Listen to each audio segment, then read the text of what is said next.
நம்முடைய சிந்தனைக்காக நாம் பெற்றிருக்கக்கூடிய கருப்பொருள் என்பது இறைவனை நோக்கி நமது பயணம் இல்லாதவர்களை நோக்கி அமையட்டும் என்பதாகும். இந்த கருப்பொருளில் முதன்மையான இடத்தை பெறுவது இல்லாதவர்கள் என்ற வார்த்தை தான் இங்கு முதன்மையான இடத்தை பெறுகிறது. எனவே அன்புக்குரியவர்களே, இந்த இல்லாதவர்கள் யார்?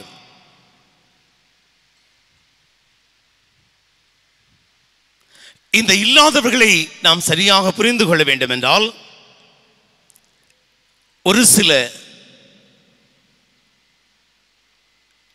25 அல்லது 50 வருடங்களுக்கு பெரியவளை பின்னோக்கி பார்க்க வேண்டும். அப்போது இந்த வார்த்தையின் அர்த்தம் நமக்கு தெரியும் என்று நினைக்கிறேன். அன்று பெரியவளை வறுமையில் வாடிய நாட்கள். இந்த பங்கினுடைய முதல் பங்கு தந்தையாக மிக சிறப்பாக பணியாற்றி இந்த ஊரையே கட்டமைத்து வடிவமைத்து பெரியவளைக்கு ஒரு முகவரி கொடுத்த அருளாந்தம் ஃபாதர் இந்த பங்கில் பணியாற்றுவதற்கு முன்பு நடந்த கதை. அன்று நம்முடைய பங்கை அல்லது ஊரை வறுமை தாண்டவமாடிய நாட்கள். ஒருவேளை உணவிற்கு வழியில்லாமல் ஒட்டுமொத்த ஊருமே பஞ்சத்தில் அடிபட்ட நாட்கள் உண்டு. அப்பொழுது இந்த ஊருக்கு கரம் கொடுத்தது இந்த தென்னை மரங்கள். அப்பொழுது பெரியவளையில் இந்த தென்னை மரங்களிலிருந்து தேங்காய்கள் வெட்டப்பட்டு ஆலயத்திற்கு முன்பு குவித்து வைக்கப்படும்.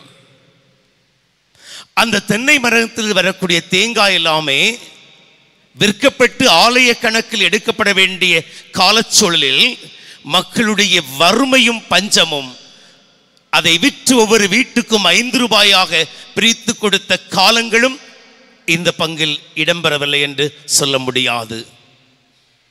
அன்புக்குரியவர்களே, 2014வது ஆண்டு நம்முடைய ஆலய விழாவிற்கு அன்று செலவழித்த நம்முடைய ஆலயத்தினுடைய விழாவிற்காக நாம் செலவழித்த ஒளிக்கான தொகை 33,000 மட்டுமே. 2014வது வருடம் நமது அன்றைய ஆலயத்திற்கு 10 நாள் விழாவிற்காக நாம் செய்த ஒட்டுமொத்த ஒளிக்கான செலவு என்பது 33,000 ரூபாய். ஆக அன்புக்குரியவர்களே, கடற்கரை கிராமங்களில் பெரியவளைக்கென்று தனித்துவம் உண்டு. பெரியவளை என்பது மற்ற பங்குகளோடு இணைத்து பார்க்க வேண்டிய பங்கு அல்ல. இது தனித்துவம் வாய்ந்த ஒரு பங்கு. இந்த தனித்துவத்தை இது ஒரு நாளில் உருவான தனித்துவம் அல்ல. இது பல சகாப்தங்களை கடந்து, பல ஆண்டுகளை கடந்து, பல முன்னோர்களுடைய வழிகாட்டுதல் உருவான தனித்துவம் தான் இந்த பெரியவளுடைய தனித்துவம். அன்று நாம் வறுமையில் இருந்தோம், உண்ண உணவில்லாமல் கஷ்டப்பட்டோம். ஆனால் அன்று பெரியவளையில் இல்லாதவர்கள் என்ற நிலை இல்லை. ஆனால் இன்று பெரியவளையில் இல்லாதவர்களை உருவாக்கி கொண்டிருக்கிறோம். எனவே அன்புக்குரியவர்களே, என் கேள்வி, இந்த இல்லாதவர்கள் யார்?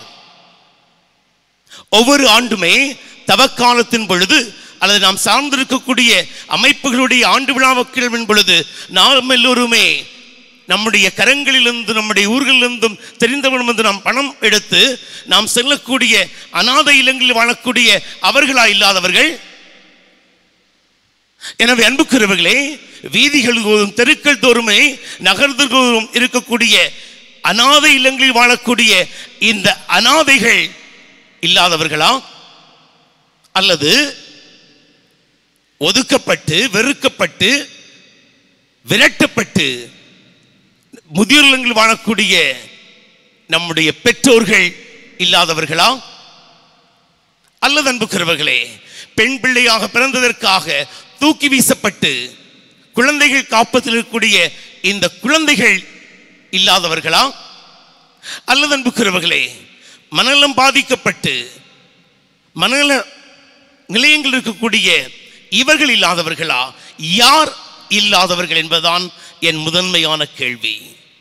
இந்த யார் இல்லாதவர்கள் என்ற வார்த்தையை நாம் புரிந்து கொள்ளாத வரைக்கும் அன்புக்குரிய சகோதர சகோதரிகளே, நம்முடைய செயல்பாடுகள், நம்முடைய தடங்கள் எல்லாமே தவறுதலாக சென்று விடும். எனவே இந்த இல்லாதவர்கள் யார் என்பதை புரிந்து கொள்ள இந்த மறையுரையில் உங்களை அன்போடு அழைக்கிறேன்.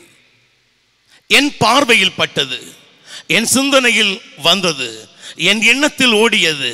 நான் இன்று என்னுடைய எண்ணத்தில் ஓடியவற்றை உங்களோடு பகிர்ந்து கொள்ள விரும்புவது அன்புக்குரியவர்களே, இந்த இல்லாதவர்களில் முதன்மையான இடத்தை பெறுவது ஒவ்வொரு நாளும் காலையில் எழுந்தவுடன் குட்டையை தூக்கி கொண்டு மண்வெட்டியோடு இந்த கடற்கரைக்கு சென்று மணலை அள்ளி தோளில் சுமந்து அதிலிருந்து வரக்கூடிய வருவாயில் தன்னுடைய மனைவியையும் பிள்ளைகளையும் எல்லாரையும் படிக்க வைத்து ஆளாக்கி இன்று அந்த வேலையிலிருந்து ஓய்வு பெற்ற பின்பு வேலையில் கிடைத்த பலன்களையும் மனைவிக்கும் பிள்ளைகளுக்கும் கொடுத்து தன்னை பார்ப்பார்கள், தன்னுடைய கடைசி காலத்தில் கைவிட மாட்டார்கள் என்று நம்பி கொடுத்து இன்று நடுத்தில் இருக்கக்கூடிய ஆண்கள் தான் இல்லாதவர்கள்.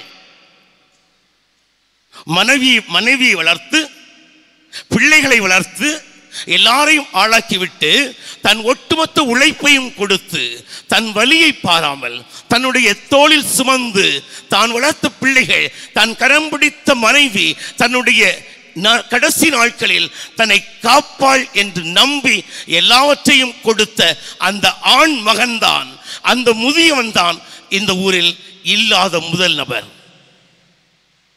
இன்று அன்புக்குரியவர்களே, எல்லாவற்றையும் கொடுத்து விட்டு ஒருவேளை உணவு கிடைக்குமா? தன் மகன் பார்ப்பானா? தன் மகள் பார்ப்பாளா? தன் பக்கம் வருவார்களா? தன்னை கரம் பிடித்து தூக்கி விடுவார்களா? தனக்கு கடைசி காலத்தில் உணவு கொடுப்பார்களா? மருந்து கொடுப்பார்களா? தன் படுக்கையில் வந்து தன்னை கவனிப்பார்கள் என்ற அங்கலாய்ப்போடு, வேதனையோடு, வலிகளோடு, ரணங்களோடு வாழக்கூடிய அவன்தான் என் பார்வையில் நம்முடைய கிராமத்தை பொறுத்தவரையில் இல்லாதவன். அன்புக்குரியவர்களே, என் பார்வையில் பட்ட இரண்டாவது இல்லாத நபர் என்பது வறுமையில், ஏழ்மையில், இல்லாமையில் நம்முடைய ஊரிலிருந்து தங்களுடைய தலையில் சும்மடுகளை எடுத்துக்கொண்டு வீதி வீதியாக, தெரு தெருவாக மற்ற கிராமங்களுக்கு சென்று அவமானங்களையும் அசிங்கங்களையும் கேவலங்களையும் கேட்கக்கூடாத வார்த்தைகளையும் கேட்டு அந்த தலச்சுமடிலிருந்து வந்த அந்த சொற்ப லாபத்தில் பிள்ளைகளை வளர்த்து ஆளாக்கி படிக்க வைத்து தகுதிக்கு மீறி அவர்களை கரம் பிடித்து கொடுத்து விட்டு அந்த மகன் அல்லது மகள் தன்னுடைய இறுதி காலத்தில் தன்னை பார்ப்பார்கள் என்று நம்பி எல்லாவற்றையும் கொடுத்து இழந்து நிற்கக்கூடிய அந்த தாய்தான் இல்லாதவள். அவள்தான் இல்லாதவள். என் அன்புக்குரிய சகோதர சகோதரிகளை, சிந்திக்க அழைக்கிறேன். இறைவனை நோக்கிய நமது பயணம் இல்லாதவர்களை நோக்கி செல்ல வேண்டும் என்ற ஒரு அருமையான தலைப்பை நீங்கள் எடுத்திருக்கின்ற பொழுது உங்களுடைய பாசமிகு பங்கு தந்தையை சிறப்பாக பாராட்டுகிறேன். காரணம், நம்முடைய பாதுகாவலர் இந்த இல்லாதவர்களை நோக்கி பயணித்த ஒருவர். எனவேதான் அன்புக்குரியவர்களே, திருப்பலியினுடைய சபை மன்றாட்டு சொல்கிறது, வேறு எந்த புனிதருக்கும் கொடுக்காத ஒரு சிறப்பிடத்தை தாய் திருச்சபை நம் பாதுகாவலுக்கு கொடுத்திருக்கிறது. அவர் ஏழைகளுக்கும் இல்லாதவர்களுக்கும் பணி செய்ததால் அவர் திருத்துதலுக்கு சமம் என்று சொல்கிறது திருப்பலி புத்தகம். அன்புக்குரியவர்களே, எனவே இந்த இல்லாதவர்கள் யார்? கஷ்டப்பட்ட பொழுது கரம் நீட்டிய பொழுது, நம்முடைய பிள்ளைகளுடைய படிப்பிற்காக, மகளுடைய திருமணத்திற்காக, வீடு கட்டுவதற்காக நமக்கு கைமாற்றி கொடுத்து, நகையை கொடுத்து, பணத்தை கொடுத்து, நம்முடைய மருத்துவ செலவிற்காக, திருமணத்திற்காக, இப்படி எல்லாவற்றுக்குமாக கடவுளை நம்பி தன்னுடைய பிற்காலத்தில் தனக்கு வைத்திருந்த தொகையை நம்பி கடன் கொடுத்து கைமாத்து கொடுத்து அதை பெற முடியாமல் கஷ்டப்படக்கூடிய ஒவ்வொருவனுமே இல்லாதவன் தான். கொடுத்துவிட்டு கொடுத்ததை கேட்க செல்லுகின்ற பொழுது கிடைத்த வசமொழிகள், வழக்குகள், அடிகள், இவை எல்லாவற்றையும் தாங்கிக் கொண்டு கொடுத்ததை வாங்க முடியாமல் அங்கலாய்க்கிறானே, அவன் ஒரு இல்லாதவன். அன்புக்குரிய சகோதர சகோதரிகளே, ஒவ்வொரு ஆண்டுமே இல்லாதவர்களை நோக்கி பயணித்துக் கொண்டிருக்கிறோம். ஆனால் நம்மை படிக்க வைத்து, அது நிறுவனங்களாக இருக்கலாம் அல்லது தனிநபர்களாக இருக்கலாம், நம்மை வழிகாட்டியவர்கள், நமக்கு வழி நீட்டியவர்கள் தங்களுடைய சொந்த பணத்தை, தங்களுடைய நேரத்தை, தங்களுடைய விலை மதிப்பெற்ற திறமையை நமக்கு கொடுத்து, நமக்கு வழிகாட்டி, நமக்கு ஏணிகளாக இருந்து நம்மை கரம் நீட்டி நம்மை வழிகாட்டியவர்களை மறந்து நமக்கு பணம் வந்தவுடன் ஆடிக்கொண்டிருக்கிறோமே, அந்த கரம் நீட்டியவர்கள் தான் இல்லாதவர்கள். அவர்கள்தான் இல்லாதவர்கள்.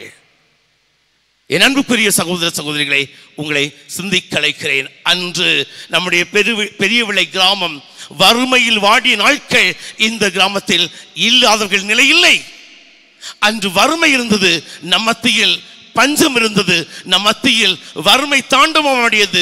ஒருவேளை உணர்வு கஷ்டப்பட்டோமானால் நம்மிடம் இருந்தது மகிழ்ச்சி, நம்மிடம் இருந்தது அந்த சகோதர பாசம், நம்மிடம் இருந்தது அன்பு, நேசம் எல்லாம் இருந்தது.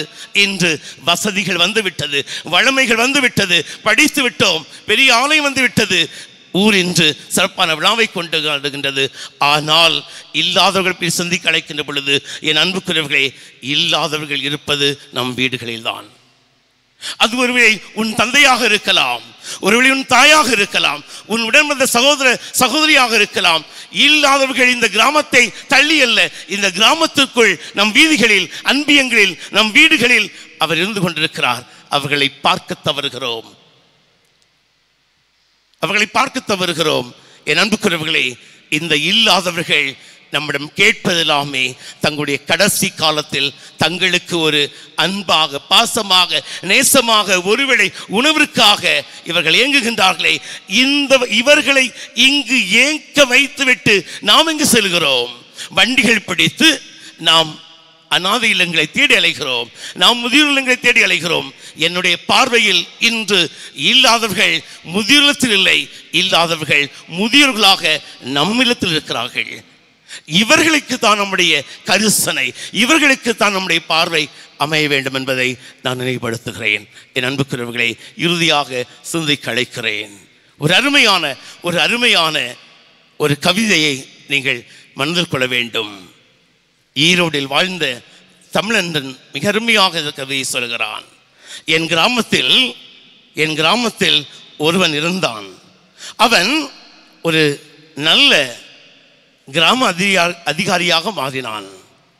தொடர்ந்து எங்கள் சட்டமன்ற உறுப்பினராக மாறினான். பின்பு எங்கள் தொகுதியிலிருந்து அமைச்சரானார். அதன் பிறகு அவன் ஒரு அயல் நாட்டு தூதுவராக மாறினான். ஆனால் கடைசி வரை மனிதனாகாமல் இறந்து விட்டான்.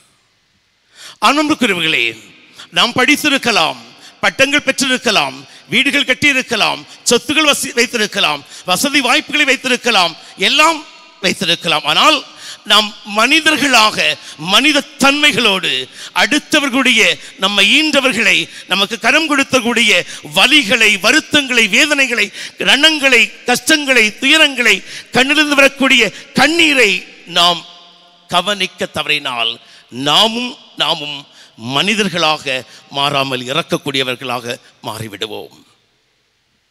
அன்புக்குரியவர்களே, ஒரு மனிதன் ரத்தம் சிந்தலாம், தவறில்லை. காரணம், ஒரு மனிதனுடைய உடலில் 6 லிட்டர் ரத்தம் இருக்கிறது, அதில் கொஞ்சம் சிந்தினால் தவறில்லை. ஆனால் ஒரு மனிதன் கண்ணீர் சிந்தக்கூடாது. காரணம், அன்புக்குரியவர்களே, ஒரு மனிதனுடைய உடலில் கண்ணீர் அங்கு சேமிப்பாக வைக்கப்படுவதில்லை. ஒருவன் வலியில், வேதனையில், கஷ்டத்தில் இருக்கின்ற பொழுது இந்த வலிகளும் வேதனைகளும் கஷ்டங்களுமே அந்த உணர்வுகள் தான் கண்ணீராக மாறி அவைகள் கண்ணிலிருந்து சிந்தப்படுகின்றன. எனவே ஒரு மனிதனுடைய கண்ணிலிருந்து வரக்கூடிய கண்ணீரில் 99 விழுக்காடு உணர்வுகளும் 1 விழுக்காடு நீரும் இருக்கிறது. எனவே ஒருவன் நம்முடைய கிராமத்தில் என்னால், உங்களால், நம்மால், நம்முடைய தந்தையாக இருக்கலாம், தாயாக இருக்கலாம், பிள்ளைகளாக இருக்கலாம், ஏன் நம்முடைய பாட்டி தாத்தாவாக இருக்கலாம், இவர்கள் எல்லாருமே இந்த ஊரை உருவாக்கியவர்கள், வளர்த்தவர்கள், இந்த ஊரை கட்டமைத்தவர்கள், இந்த ஊருக்காக தங்களுடைய நேரத்தை விரயம் செய்தவர்கள், இந்த ஊருக்காக தங்களுடைய உழைப்பை கொடுத்த இவர்கள் தங்களுடைய இறுதி நாட்களில் கண்ணீரோடு இந்த ஊரிலிருந்து விடை பெறுவார்கள் என்றால், அன்புக்குரியவர்களே, உலகம் தட்டை அல்லது உருண்டை. இன்று இங்கு இருக்கிறவன் நாளை அங்கு செல்வான், அங்கிருக்கிறவன் இங்கு வருவான், பணம் எங்கு இருக்கிறது அங்கு மாறும். ஆனால் நம்முடைய கிராமத்தில் இல்லாமல் இருந்த நாட்களில் இருந்த மகிழ்ச்சி மீண்டும் வர வேண்டும் என்று ஆசிக்கிறோம். நம்முடைய இல்லங்களில் இல்லாதவர்களை வேண்டாம், எல்லாவற்றையும் தூக்கி எறிந்துவிட்டு நம் இல்லங்களில், நம்முடைய வீடுகளில், நம் அன்பியங்களில், நம்முடைய தெருக்களில் வாழக்கூடிய கவனிக்கப்படாத நம்முடைய பெற்றோர்கள் உடனிருப்போம், உறவாடுவோம், பேசுவோம், அவர்களுக்காக செலவு செய்வோம், அவர்களுடைய மருத்துவ செலவை நாம் கண்காணிப்போம். அவர்கள் வரவில்லாத செலவுகள் அல்ல, அவர்கள் நம்மை உருவாக்கியவர்கள், நம்முடைய உருவாக்கிய தூண்கள். அன்புக்கிறவர்களே, அந்த இல்லாதவர்களை இனம் கண்டு, அந்த இல்லாதவர்களுக்கு அடையாளம் கொடுத்து, அந்த இல்லாதவர்களை நாம் கவனித்தால் நம்முடைய பாதுகாவலுடைய ஆசீரும் அருளும் நம்முடைய இல்லங்கள் மீதும் உள்ளங்கள் மீதும் நிறைவாக பொழியும். அந்த நிலையை நீங்கள் அடைய, அந்த நிலையை நம்முடைய பங்கு சமூகம் கடந்து செல்ல உங்கள் யாவருக்கும் கடவுளுடைய ஆசீரோடு கூடிய வாழ்த்துக்கள். கடவுள் உங்கள் ஒவ்வொருவரையும் நிறைவாக ஆசீர்வதிப்பாராக. ஆமென்.